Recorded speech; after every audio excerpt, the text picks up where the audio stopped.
¿Qué tal, Guada? Buenas tardes.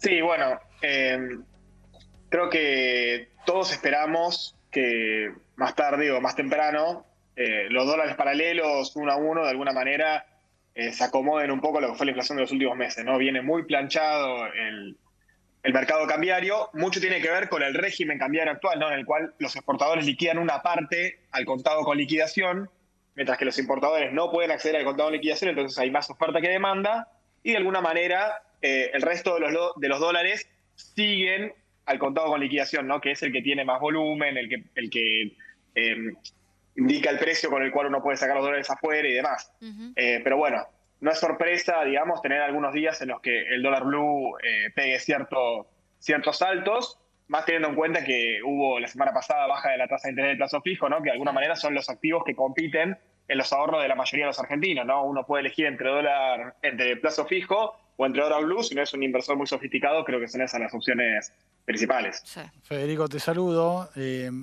¿Cómo es la decisión política después de la negativa por parte de senadores con respecto al dólar, ¿no? Del DNU? ¿Influye en algo? ¿Las decisiones políticas de lo que se viene también puede llegar a repercutir con el dólar o es algo completamente paralelo? En el corto plazo se viene observando que está bastante escindido, ¿no? En términos de, por lo menos, la sensación del mercado. Sí. Es como si el mercado confiara en que el gobierno, aunque no tenga el apoyo político del Congreso, va a llevar adelante al menos las reformas económicas que necesita para equilibrar de alguna manera tanto lo fiscal como lo cambiario, ¿no? Y poder salir del cepo que de alguna manera el horizonte. Ujú. Yo en esto pondría algún reparo.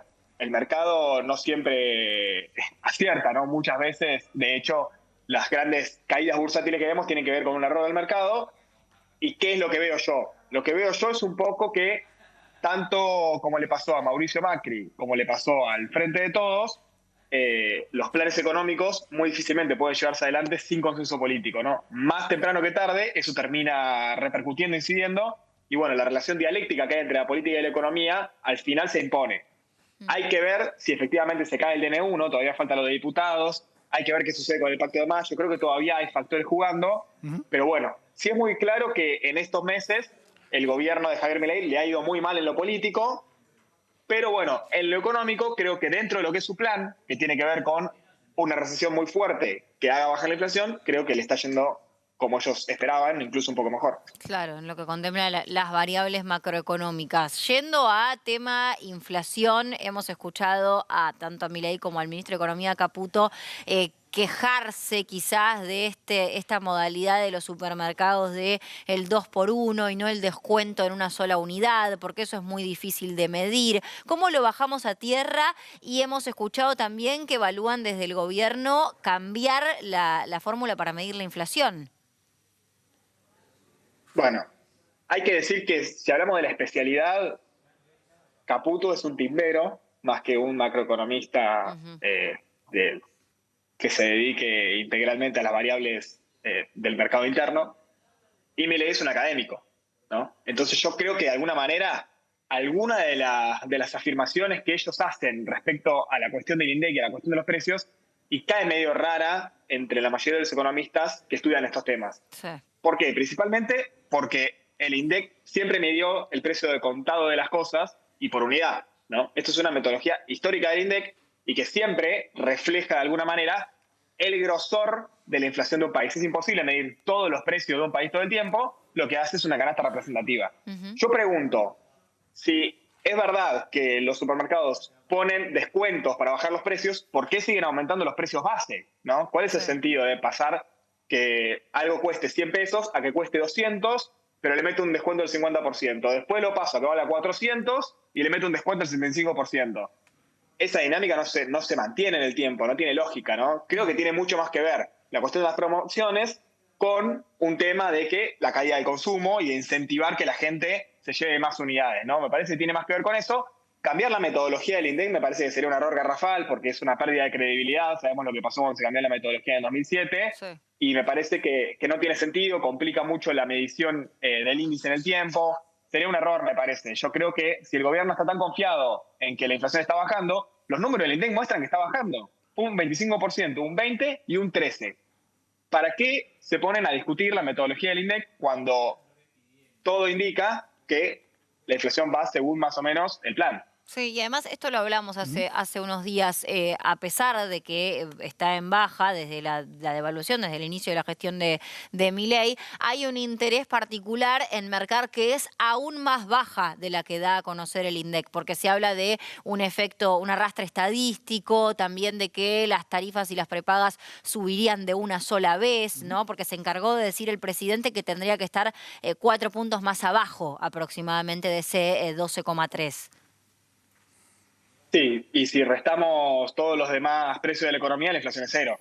Claro. Yo creo por algo el índice de inflación refleja todo, porque en la vida de la gente uno no puede abstraerse ni de la inercia de las últimas semanas, ni de cuánto aumentaron las tarifas. Todo impacta en la canasta de consumo de las personas, y además uno si mira el informe del INDEC, vos tenés separado la inflación por los regulados, la inflación estacional y la inflación núcleo. La inflación núcleo no es que fue 8%, la inflación núcleo fue del 12,5%. Es decir, muy cerca de la inflación general. Entonces, bueno, no, me parece que todas estas cuestiones, perdón. muy cerca, la inflación núcleo fue del 12,5%, la inflación general fue del 13,2%. Sí. Me parece que todas estas cuestiones tienen más que ver con una cuestión de discurso político y de querer mostrarle algo positivo a la gente en un contexto en el que todo el mundo siente la caída del consumo, la recesión, la licuación de los ahorros y demás. Me parece que tiene más que ver con eso. Este tipo de matemática mentirosa, ¿no? De, bueno, agarrar un número y multiplicarlo por todo el año y me da 15.000, o a la inflación le resto tal y tal cosa y en realidad es otro número. Me parece que no es el camino. Y te pregunto, porque recién habías adelantado algo igual, pero si tenés que rescatar algo del gobierno de Milei en cuanto a materia económica, ¿qué es lo que rescatás? Porque en anteriores entrevistas vos dijiste, no es tampoco alocado, no es un milagro que llegue a un dígito, es muy probable que pase. Y también la gente que no sabe de economía te dice, bueno, si está en un dígito es porque está haciendo las cosas muy bien. Y del otro lado tenés a gente que le cuesta muchísimo, por ejemplo, con la suba de prepagas, lo estamos viviendo cada vez que vamos al supermercado, por ejemplo. Pero si tuvieses que elogiar algo del gobierno de Milei, ¿qué es lo que elogias con respecto a materia económica? No, lo primero que tendría que elogiar es que es un plan muy heterodoxo. Sí. Lejos del discurso de Milei, está aplicando un plan totalmente heterodoxo. ¿Y por qué me parece heterodoxo? Primero, mantiene el cepo a diferencia de lo que hizo Macri en el 2015, que lo levantó a los 3 días.